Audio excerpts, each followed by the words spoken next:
하나님 말씀 보겠습니다. 창세기 6장 1절에서 8절입니다. 창세기 6장 1절에서 8절 말씀.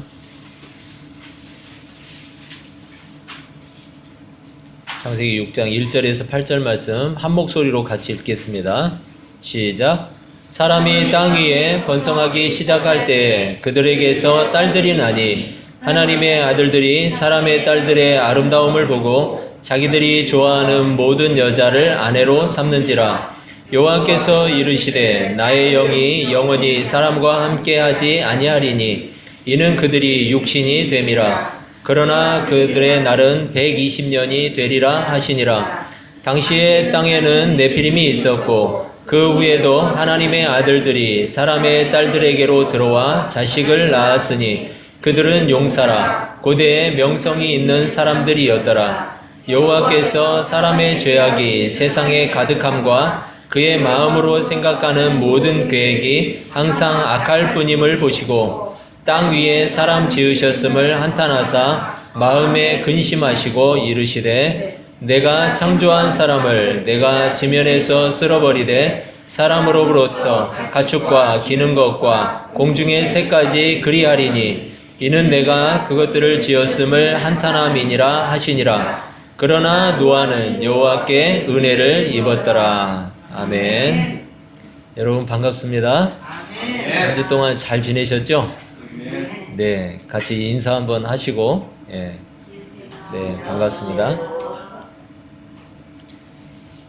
오늘은 다시 우리 창세기 강해로 돌아와서 창세기 강해 9번째 시간입니다. 오늘 나누는 하나님의 이 말씀을 통해서 하나님의 은혜를 입고 살아가는 우리 모두가 될 수 있기를 바랍니다. 우리는 지금까지 창세기 5장까지의 내용을 봤어요. 오늘 6장을 읽었는데 5장까지의 내용을 통해서 우리가 알 수 있었던 건 뭐냐? 하나님의 창조가 어떻게 이루어졌고 어떤 의미를 가지고 이루어졌는가? 그리고 그것을 벗어나서 범죄한 인간의 범죄에 대해서 우리가 또 살펴봤죠. 그리고 하나님을 떠난 그 인간들의 비참한 실상이 어떠한지를 우리가 보게 됐어요. 하지만 그 죄에 빠진 인간들의 세상일지라도 하나님은 창세기 1장 28절에서 명령하신 것 같이 끊임없이 인간 사회는 번성하고 발전했어요. 계속해서 발전해요. 오늘 본문은 그와 같이 사람이 땅 위에 번성하기 시작할 때 어떤 일이 있었는지를 설명하고 있어요. 땅 위에 이제 하나님의 명령을 따라서 번성하기 시작했어요.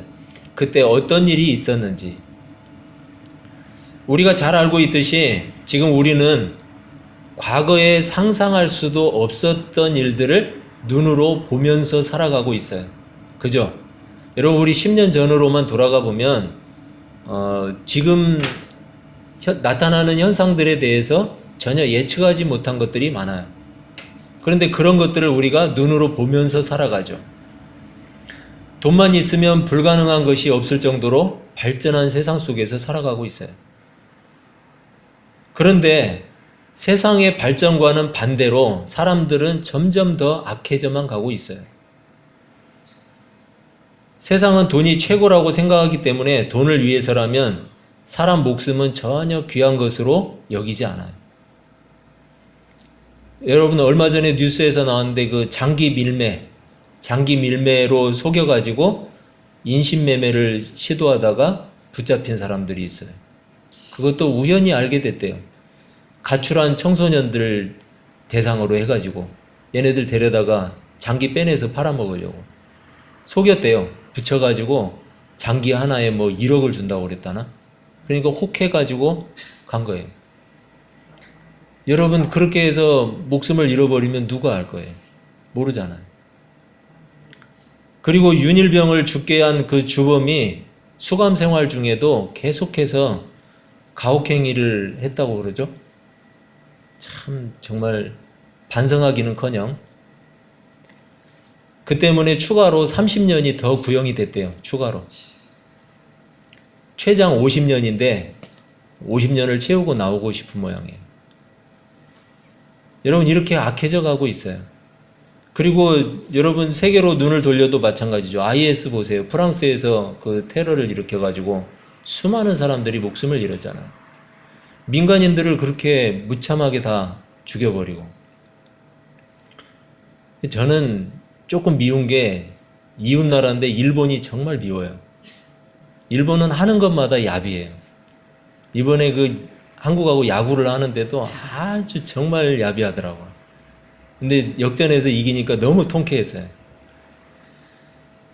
여러분 이렇게 세상은 정말 세상 우리나라 밖으로 봐도 악하고 우리나라 안에만 들어와도 악해요. 사람들이 세상은 점점 더 발전해가고 살기 좋은 세상이 되었는데도 불구하고 사람들은 점점 더 악해져 가요.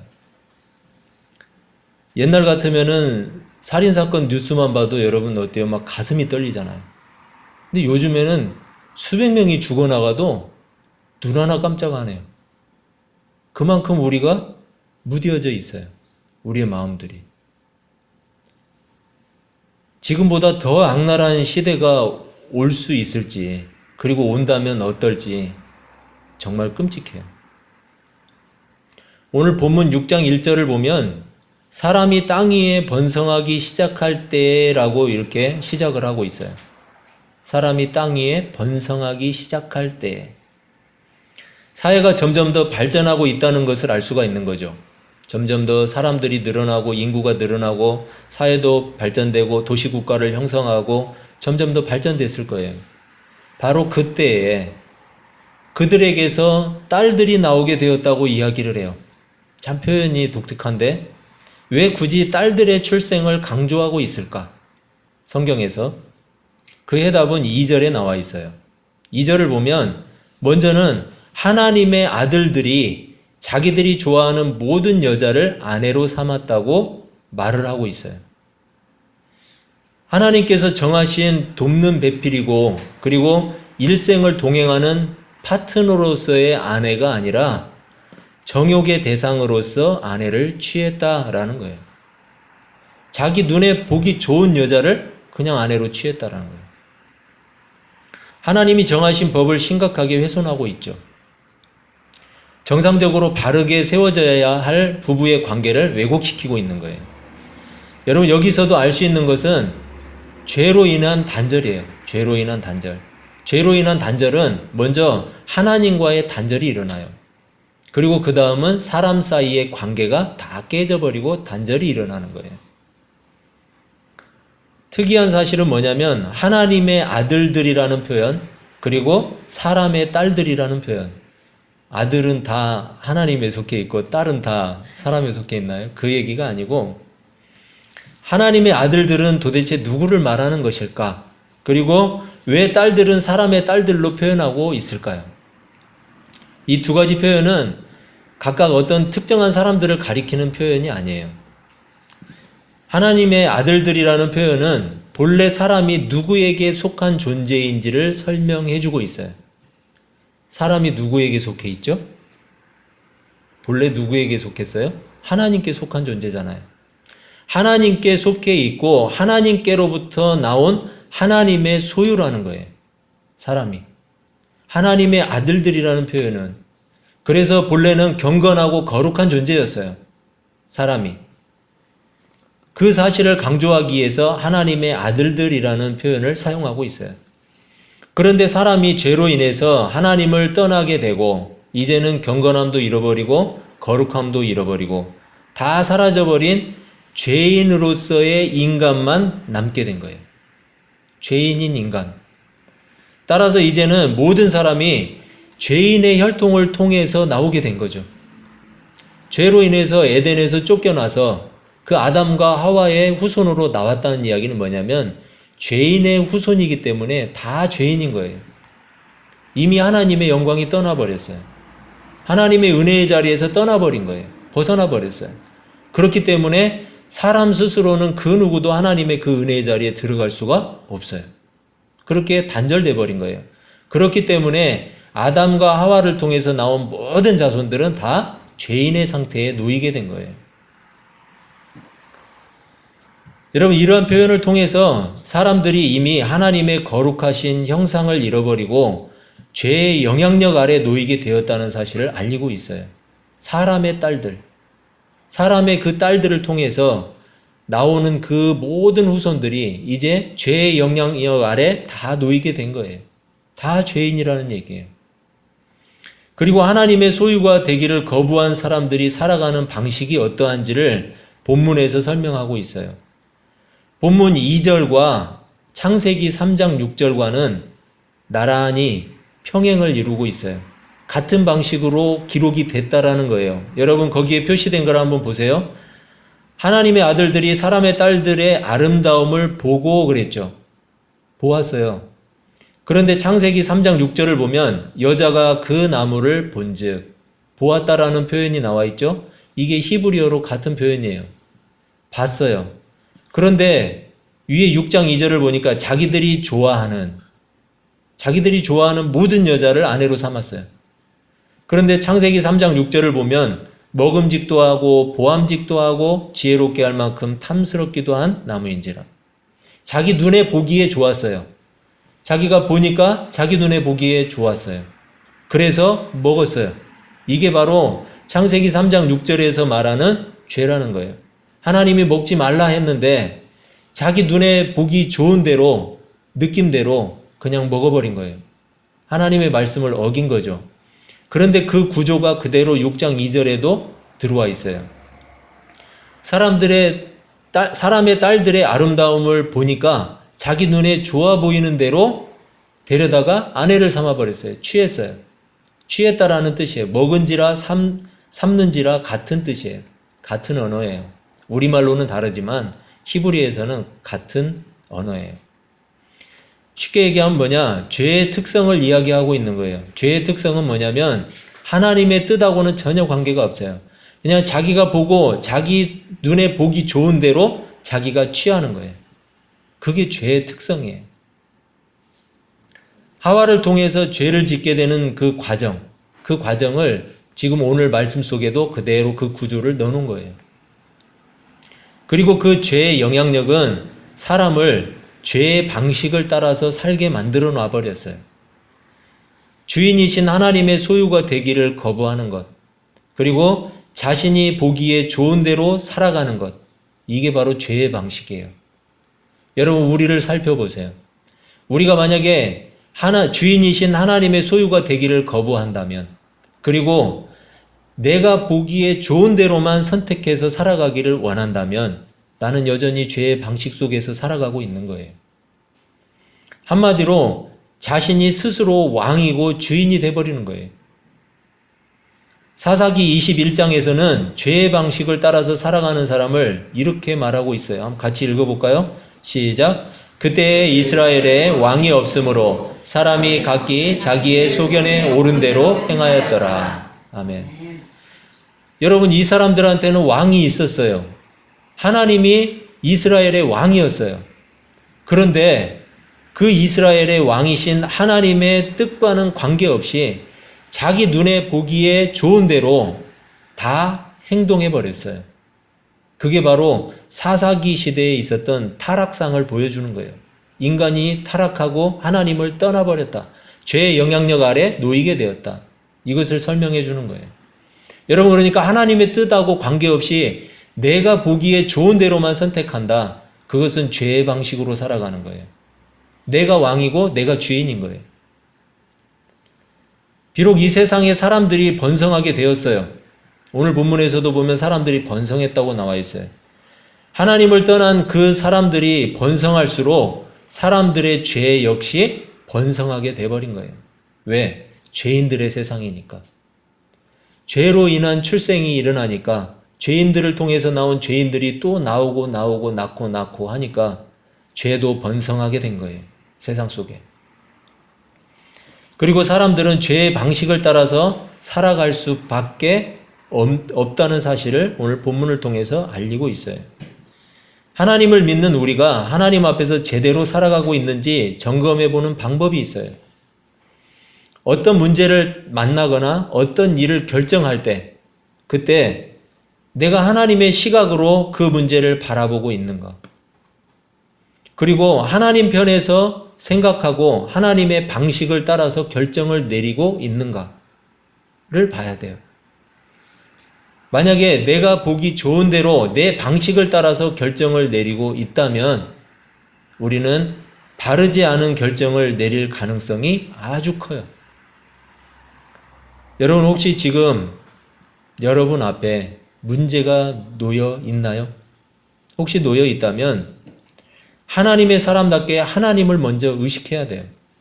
하나님을 의식하지 않은 결정을 내리지 마세요. 하나님은 이 문제를 어떻게 생각하실까 먼저 생각해야 돼요. 나에게 닥친 문제가 있을 때 하나님은 이 문제를 어떻게 생각하실까? 그리고 왜 나에게 이런 문제를 허락하셨을까?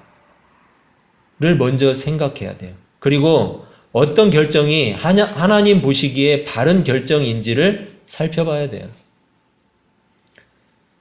그래서 내 욕심이 아닌 하나님의 방식을 따라야 한다는 거예요.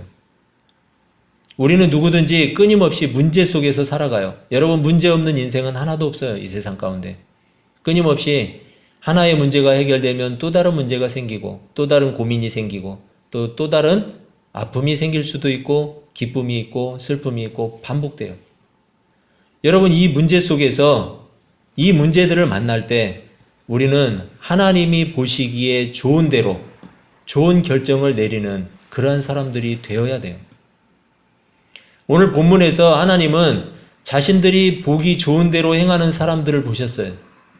사람들이 번성하기 시작했는데 사람들이 자기 소견에 오른 대로 자기가 보기에 좋은 대로 자기가 보기에 아름다운 여인이라고 생각하는 여자를 다 아내로 취해버리는 거예요. 하나님의 법하고는 상관이 없어요. 자기가 보기 좋은 대로 행동해버리는 거예요. 하나님이 그 모습을 보셨어요. 그리고 사람들에게 그 생각이 항상 악하다라는 것을 아셨어요. 행동도 항상 악하다라는 것을 아셨어요. 그리고 그것이 번성하고 있는 세상을 하나님이 지금 지켜보고 계시는 거예요. 그래서 땅 위에 사람 지으신 것을 후회하신다고 말씀하세요. 하나님이 정말로 후회하셨을까요? 여러분 이러한 표현은 사람인 우리가 알아들을 수 있도록 표현한 것뿐이에요. 하나님은 후회가 없으신 분이에요. 하지만 우리가 알아들을 수 있는 언어로 지금 이야기를 하고 계시는 거예요. 하나님이 사람들의 그러한 죄악들을 보면서 그만큼 마음이 고통스러우셨다라는 거예요. 사람들의 죄악이 어떤 결과를 가져오게 되는지도 설명하시고 싶은 거예요. 하나님은 세상에 죄악이 가득한 것을 보시고 창조하신 사람과 사람뿐만이 아니고 사람에게 통치를 맡기신 그 피조물들까지도 다 쓸어버리겠다고 하나님이 말씀하고 계세요. 그래서 120년이라는 시한을 두고 시한부 인생을 살게 하셨어요. 노아의 시대 이야기예요. 120년이라는 시한을 주시고 멸망을 선언하셨어요. 우리가 주목할 것은 사람을 통해서 다스리던 피조물까지도 다 멸망시킨다는 거예요. 죄송합니다.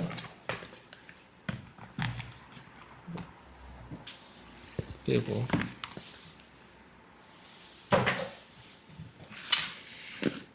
여러분, 그래서 우리는 지도자가 중요해요.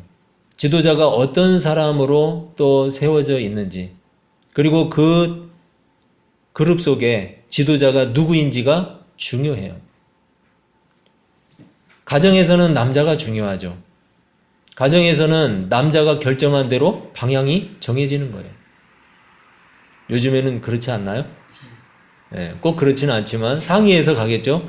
그렇지만 대부분은 남자가 갖고 있는 생각에 의해서 방향이 결정되는 경우가 많아요. 왜냐하면 하나님이 남자를 가정의 리더로 세웠기 때문에. 그리고 사회에서도 마찬가지예요. 사회에서도 모든 조직 속에는 리더가 있어요. 그 리더에 따라서 그 방향이 결정되게 되어 있어요. 왜냐하면 모든 리더는 그 조직의 방향을 결정할 수 있는 권한이 하나님으로부터 주어졌기 때문에 그래요. 여러분, 하나님이 보시기에 좋았던 그 창조의 세계가 사람의 죄로 인해서 자신들의 자리를 잃어버렸어요. 하나님의 창조가 목적하던 방향과 의도를 모두 상실해버린 거예요. 따라서 교회 리더인 목사, 이 목사는 성경을 통해서 말씀하고자 하시는 그 하나님의 의도를 정확하게 파악해내려고 애써야 돼요. 그게 목사가 할 일이에요. 그리고 그 의도를 가감없이 정직하게 전달하는 전달자가 되어야 돼요. 자신의 생각이나 자신의 의도나 아니면 자신의 목적을 말하기 위해서 예배를 사용한다면 하나님 앞에서 범죄 행위예요. 그것은. 여러분, 사람의 목적 말하라고 예배 드리는 게 아니에요. 사람의 생각을 말하라고 예배를 드리는 게 아니에요. 이 예배는 하나님이 주관하시고 하나님이 열어주신 거예요. 그렇기 때문에 오로지 하나님의 뜻만 전달하는 장소가 되어야 돼요. 예배당은. 그리고 목사라는 사람은 하나님의 뜻을 알려고 애써야 되고 말씀을 통해서 주시는 그 하나님의 뜻을 가감없이 전해야 돼요. 모든 하나님의 사람들도 마찬가지예요.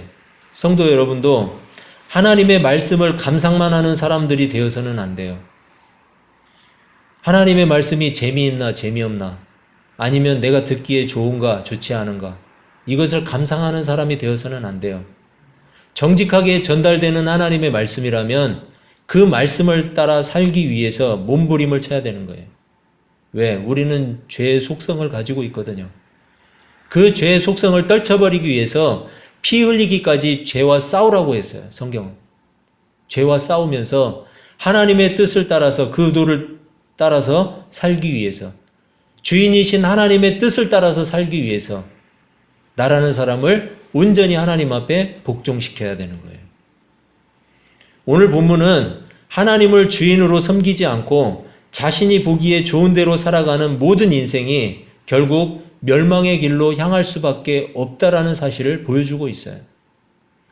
여러분 4절에서 이야기해요. 4절에서 말하듯이 그들이 번성을 통해서 용사와 명성이 있는 사람들을 배출하고 더더욱 발전할지라도 세상이 아무리 발전할지라도 그 놀라운 발전을 거듭할지라도 온 세상의 주인이신 하나님의 뜻을 따르지 않는다면 결국은 멸망할 수밖에 없다는 거예요. 하나님의 뜻과 의도를 따르는 일은 절대 억압이 아니에요. 사람들은 하나님이 하나님 앞에 순종하고 복종하라고 하면 그걸 억압으로 생각해요. 하나님이 우리를 억압하려고 하신다. 이렇게 생각하는 사람이 있어요. 왜 억압이 아니냐면 하나님의 뜻과 의도는 언제나 선하시고 특별히 우리를 향하신 하나님의 뜻은 항상 우리에게 평안과 희망을 주기 때문이에요. 예레미야 29장 11절을 보면 바로 그 말씀이 나와 있어요. 한번 읽어볼까요? 시작. 여호와의 말씀이니라 너희를 향한 나의 생각을 내가 아나니 평안이요 재앙이 아니니라 너희에게 미래와 희망을 주는 것이니라. 아멘. 하나님의 말씀 속에서 우리에게 주시는 건 뭐냐? 하나님은 너희에게 재앙을 원하지 않고 하나님은 너희의 멸망을 원하지 않는다는 거예요. 우리에게 순종을 원하고 복종을 바라시는 것은 우리가 평안을 얻고 미래와 희망을 얻기를 바라시기 때문에 우리에게 순종하라는 거예요. 하나님의 뜻을 따라가는 것이 인간에게 가장 안전하다는 거예요. 하나님의 의도는 우리에게 재앙을 내리는 게 절대 아니에요. 노아 시대 때 그런데 왜 노아의 가족을 뺀 모든 사람들을 멸망시켜 버렸을까요? 하나님은 재앙을 원하지 않으시는데 우리는 딜레마에 빠질 수 있어요. 왜 하나님이 재앙을 원하지 않고 멸망을 원하지 않는데 노아의 식구만 빼놓고 왜 다 쓸어버렸을까? 여러분 모든 사람을 용서하시고 더 이상 죄를 짓지 않도록 장치를 마련해 두면 되잖아요. 하나님이. 그렇게 하시면 모든 사람들 구원해낼 수 있잖아요. 그런데 왜 노아의 식구만 남기고 다 쓸어버렸을까요? 여러분 만약에 모든 사람을 용서하시고 더 이상 죄를 짓지 않도록 장치를 마련해 두신다면 어떤 문제가 생기냐면 우리가 공부한 것처럼 모든 사람들을 구원하시기 위해서 그 마음속에서 죄의 가능성들을 제거해야 돼요. 죄의 가능성들을 빼버려야 돼요. 그래야 죄를 안 져요, 사람들이. 그런데 그렇게 되면 어떤 문제가 생기느냐? 사람은 기계나 아니면 로봇이 될 수밖에 없어요. 하나님 앞에. 하나님이 조종하시는 대로만 살 수밖에 없어요.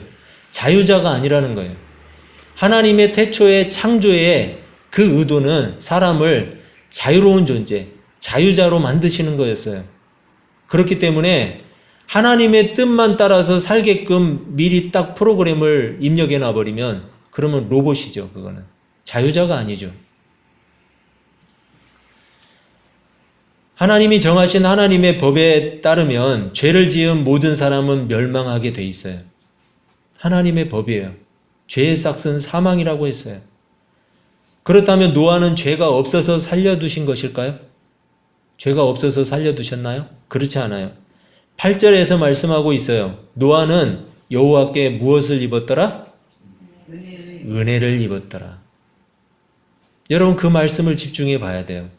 노아가 죄가 없었기 때문에 노아만 남기고 다른 사람들을 쓸어버린 게 아니에요. 죄의 싹은 사망이기 때문에 모든 사람이 죽어야 돼요.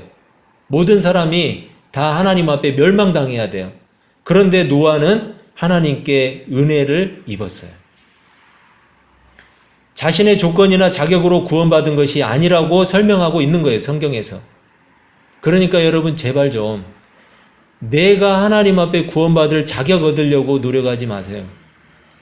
내가 하나님 앞에 구원받을 자격을 얻으려고 노력하는 사람은 어리석은 사람이에요. 구원받을 자격을 얻으려고 노력하지 말고 구원받은 사람이니까 구원받은 사람답게 살아가세요. 그게 하나님이 성경을 통해서 하시고 싶은 말씀이에요. 하나님의 은혜라는 거예요. 모든 게 전적으로. 그리고 그 은혜의 근거는 어디에 있느냐? 하나님께서 아담과 하와에게 주신 약속이 있죠. 여자의 후손. 내가 여자의 후손을 통해서 사단을 짓밟게 하겠다. 약속을 주셨잖아요. 바로 그 약속의 씨로, 구원의 씨로 누구를 선택하셨느냐? 노아를 선택하신 거예요. 노아만 특별해서, 노아만 특별히 의인이어서 구원한 게 아니에요. 하나님의 은혜를 입은 자였기 때문에 구원의 씨로 하나님이 남기신 거예요. 선택하신 거예요. 여러분 우리가 왜 이 자리에 앉아 있어요? 하나님의 은혜를 입었기 때문에 이 자리에 앉아 있는 거예요.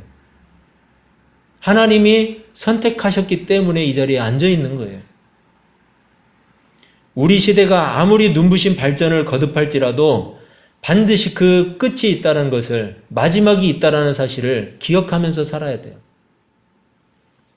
그리고 본래 우리는 단 한 사람도 예외 없이 멸망당할 위치에 놓여 있다는 사실도 기억해야 돼요.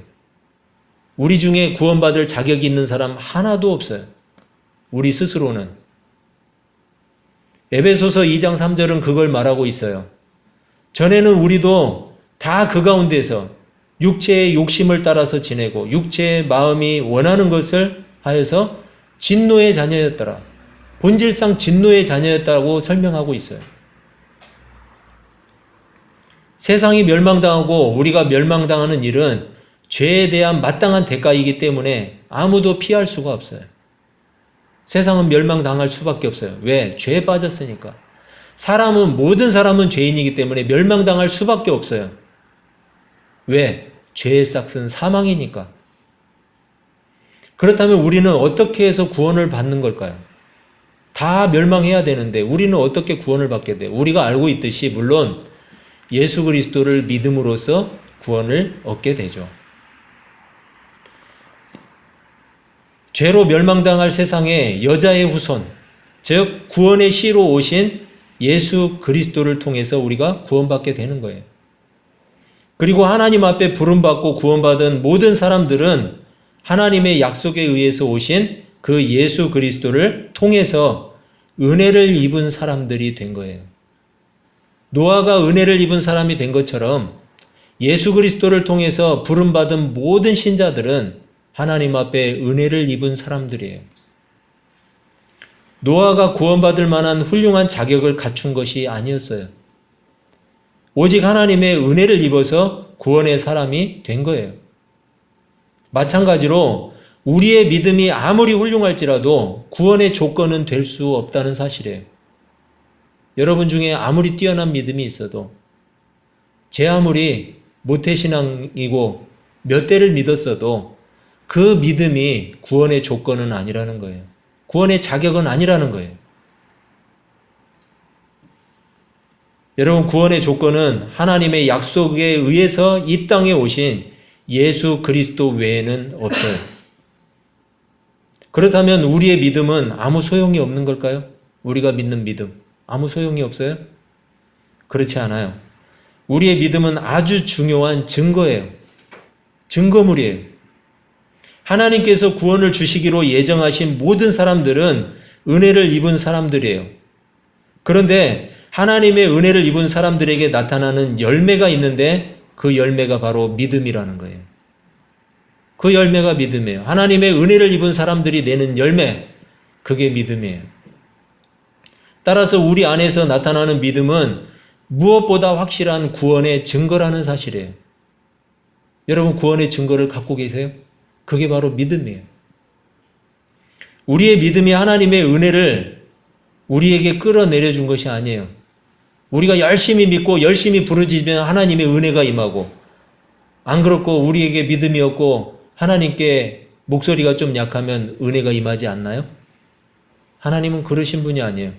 우리의 요청에 의해서 온 게 하나님의 은혜가 아니라는 거예요. 하나님이 거부할 수 없도록, 거절할 수 없도록 일방적으로 부어주신 게 바로 은혜예요. 여러분, 우리는 그 은혜가 임하면 아무도 하나님 앞에 거부할 수가 없어요. 그렇기 때문에 그게 진짜 은혜예요. 내가 열심히 뭔가 부르짖고 뭔가 해서 노력해서 나에게 은혜가 온 게 아니에요. 하나님은 그렇게 은혜 주시지 않아요. 하나님은 하나님의 뜻에 순종하고 하나님의 의도를 따라서 살아가고자 하는 모든 사람에게 하나님의 은혜를, 거절할 수 없는 은혜를 부어주세요. 여러분, 우리는 그 은혜를 받아야 돼요. 하나님의 은혜를 입은 사람에게 믿음의 열매가 나오게 되어 있어요. 많은 사람들이 신앙생활을 하면서도 자유하지 못하는 이유가 있어요. 실패하는 이유가 있어요. 그것은 구원의 근거를 자신에게 두기 때문이에요. 자기가 좀 열심히 믿으면 구원받은 것 같고, 자기가 조금 열심을 덜하면 구원 안 받은 것 같고, 이러한 믿음을 가지고 있기 때문에 신앙생활을 하면서도 실패하고 신앙생활을 하면서도 자유하지 못해요. 구원도, 하나님의 복을 누리는 일도 자신의 노력으로 이루려고 하기 때문에 자유할 수가 없는 거예요, 절대로. 여러분, 제가 예전에도 많이 사용했고 지금도 가끔 사용하는 예화가 있어요. 멧돼지라는 녀석이 있어요. 멧돼지. 멧돼지가 도토리를 좋아한대요. 그래서 상수리나무라고 하죠. 도토리나무 아래 멧돼지가 나타나면 멧돼지가 도토리를 다 주워 먹어요. 주워 먹고 나서 다 먹고 나면 땅을 막 판다는 거예요. 땅을 왜 팔까요? 도토리가 그 땅에서 나오는 줄 아는 거예요. 도토리가 땅에서 나오나요? 위에서 떨어지잖아요. 익으면. 여러분, 위로부터 저절로 떨어지는 게 도토리예요. 익으면 떨어져요. 익으면. 그걸 주워 먹기만 하면 돼요. 그런데 이 멧돼지라는 녀석은 그걸 모르기 때문에 땅을 막 판다는 거예요. 또 찾으려고. 여러분, 우리가 그러고 있지 않나요? 하나님의 은혜는 하나님이 주시는 믿음은 우리가 노력하지 않아도 저절로 위로부터 임해요. 하나님이 주시는 거예요. 우리는 언제든지 명심할 것이 있어요. 그것은 자신이 구원받기에 합당한 존재가 아니라는 사실, 하나님의 복을 누리기에도 합당하지 않다는 사실이에요. 우리 자신이. 단지 하나님의 은혜를 입은 사람들이 되었기 때문에 하나님의 구원도 하나님의 복도 거저 받게 되었다는 사실이에요. 에베소서 2장 8절에서는 무엇을 말씀하고 있어요? 모든 것이 선물이라고 이야기하고 있어요. 여러분, 우리가 받는 구원도, 우리에게 주신 믿음도 선물이에요. 선물. 선물은 노력해서 받는 사람 없잖아요. 이미 완성된 열매라는 거예요. 하나님이 주신 믿음은 하나님이 주신 구원은 이미 완성된 열매예요. 우리가 그걸 완성시키려고 또 노력할 필요가 없어요. 완전히 익은 열매를 더 완성시키겠다고 노력하는 바보가 있나요? 다 익었는데 따면 되지 그냥. 다 익은 건 따면 되는 거예요. 그거 익게 하려고 또 노력할 필요 없어요. 우리에게 나타나는 믿음은 완성된 열매예요. 하나님은 그 믿음이 나의 것이 되는 길을 주셨어요. 그 완성된 열매 믿음, 그게 내 것이 될 수 있는 길을 주셨어요. 그것은 바로 하나님의 의도를 따라서 살아가는 일이에요. 그 사실을 잊지 않고 살아갈 때 우리의 믿음은 더욱 강력한 삶의 원동력이 될 수 있어요. 여러분, 이 한 주간 우리가 살아갈 때 오직 하나님의 은혜를 입은 사람, 하나님의 은혜를 입은 사람만이 내는 열매가 있는데 그게 바로 믿음이에요. 왜 우리가 믿음으로 살아야 되느냐? 하나님이 공급해 주시는 힘으로 살아라는 거예요. 우리가 그 믿음을 위해서 손톱만큼도 노력한 일이 없어요. 그 믿음은 하나님이 완성시켜서 우리에게 주신 거예요. 단지 내 안에 떨어진 그 믿음의 열매를 가지고 내가 하나님의 의도를 따라서 살지 않기 때문에 나에게서 그 믿음을 찾기가 상당히 어려운 거예요. 나에게 믿음 없다는 이야기는 하지 마세요. 믿음은 있어요. 단지 내가 하나님 앞에 순종하지 못할 뿐이에요. 여러분, 하나님이 주신 은혜를 입은 사람만이 받는 열매, 그 믿음을 붙들고 하나님의 의도를 따라서 살아가는 우리 아둘람 사람들이 되시기를 주의 이름으로 축원합니다. 기도하겠습니다.